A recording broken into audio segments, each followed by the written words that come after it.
Hello, my name's Annika Hay, and for my specialised pharmacy placement, I decided to work in the field of drug and alcohol addiction. This involved me spending 2 weeks at a community pharmacy which operated the CPOP program, which is the community program for opioid pharmacotherapy. And the second 2 weeks of my placement were spent at Next Step Drug and Alcohol Centre in East Perth. Although I was based at this centre, I actually did spend a lot of this 2 weeks visiting other sites around Perth that are also involved in drug and alcohol abuse and combating this issue and every other issue that is associated with the problem. The pharmacy at Next Step is pretty quiet. They only have a few patients because most are dispersed into the community to dose at community pharmacies. So it was a really good opportunity to extend and broaden my horizons and experience other places and other health professions that are working for the drug and substance abuse solution in WA. Next Step itself is a multidisciplinary organisation, which means they have a number of healthcare facilities, or it provides a number of services. The CPOP program is obviously at the core, but also involved is there's a rehabilitation clinic with nurses, and any patient involved in the Next Step program sees a doctor, sees a case manager, a clinical psychologist, a social worker, and all of these people play really important roles in helping a person with substance abuse issues to recover as best as possible. So this placement basically highlighted to me how important it is, how important every aspect of the healthcare system, every health professional is in combating the problem. I think the most notable things that I learnt at this placement was just the scope of the problem in WA and probably in Australia. I was previously quite naive to the extent of it, and especially ignorant to the types of people that drug and alcohol or just general substance abuse can affect. After this placement, I realise now that it can affect people of any age, any gender, any social history, culture, any career. You really just never know. So that has been really eye-opening.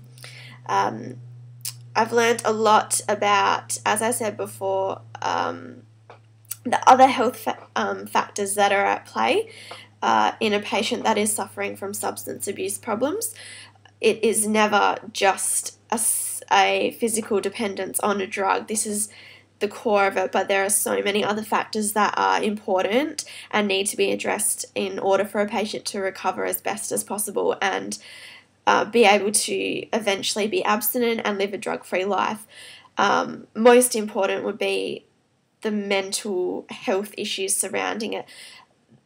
9 times out of 10 it will be a mental health issue. It has either caused the person to develop a drug and alcohol addiction, or their mental health or psychological issues are the result of drug and alcohol addiction. So these two parts of health are really important and are really interlinked, and very important that to grasp the concept of what other factors are involved, and what other things need to be resolved in order for a patient to recover fully from a substance abuse problem.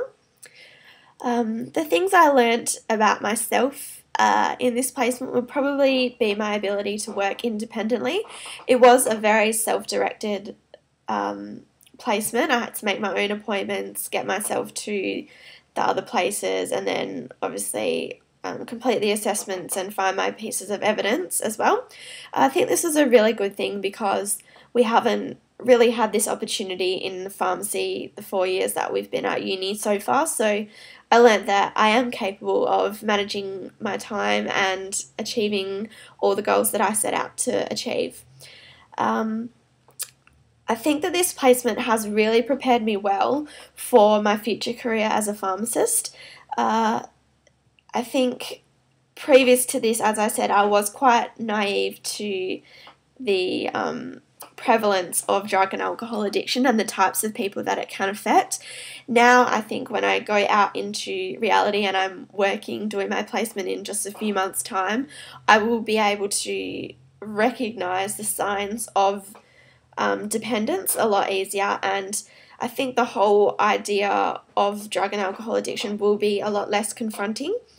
I thought of an example: if someone comes into my pharmacy, and I have seen it all the time, 2 or 3 times a week for just over-the-counter painkillers with codeine or Panadeine 4 or something like that, and you can recognise this problem, you can see that this is an issue, and a pharmacist would just go by the book and deny the sale and think that that is how to address the problem. Now that I have had this experience at Next Step, I've seen how much more complex it is. It's not just a physical dependence, it is a psychological dependence as well, and there are many other factors that are involved in helping a person to curb their addiction. I know that if I just deny the sale now, they will just go and get it somewhere else, and I don't think that that is going to be helping the patient as much as I possibly can in my professional role. I can just wipe my hands clean and say, I've done the right thing denying the sale, but now I've had this experience, I think it's a lot more personal for me, and I can see or relate and really understand if a person needs help, that I need to go not even above and beyond. I think it is my professional responsibility to address this issue with the patient, or to the best of my ability, try and help a patient to resolve this issue by talking to them, providing counselling, establishing the extent of the problem or the other factors that are at play, and referring them on to other places, and not just denying the sale, doing the right thing, the legal thing, and letting a patient leave my pharmacy. I think now I will really care a lot more about what's going to happen to that patient and how they're going to manage that condition.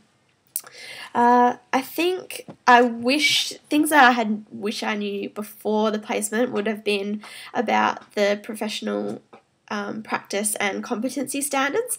They were really important in completing the assessment part of this placement, and I hadn't really been exposed, or I hadn't had much experience with them, and I found this quite challenging. So I think if I'd been a bit more familiar with these and the importance of them, then I could have completed my assessments a little more successfully.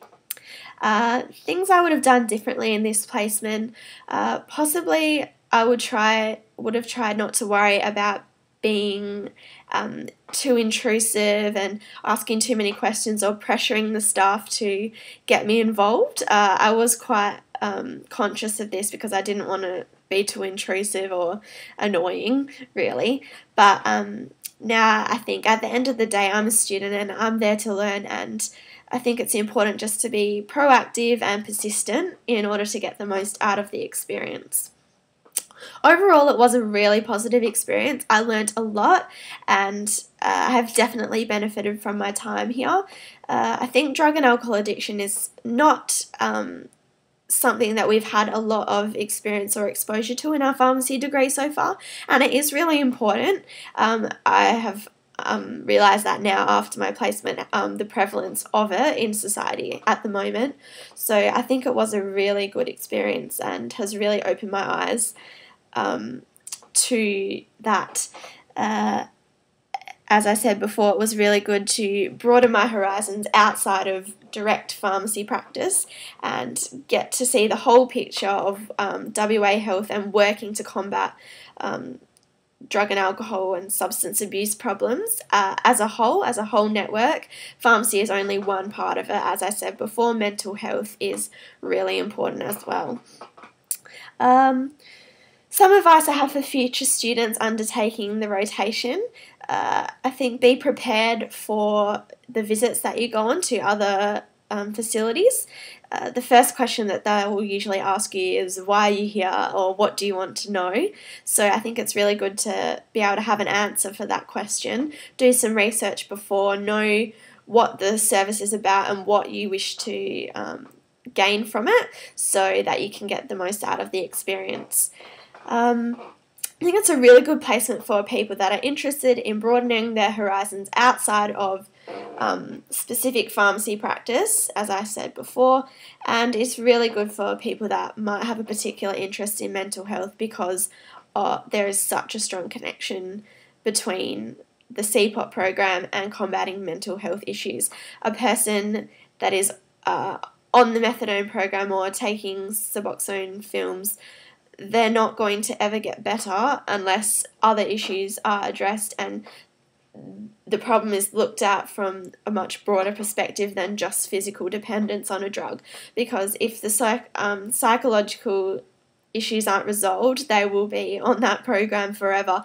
And obviously the ultimate goal is to be able to live a drug-free, abstinent life without any medication and without any risk of relapse. So really every part of the problem needs to be addressed. So anyone that is interested in mental health, this is a really, really good placement as well.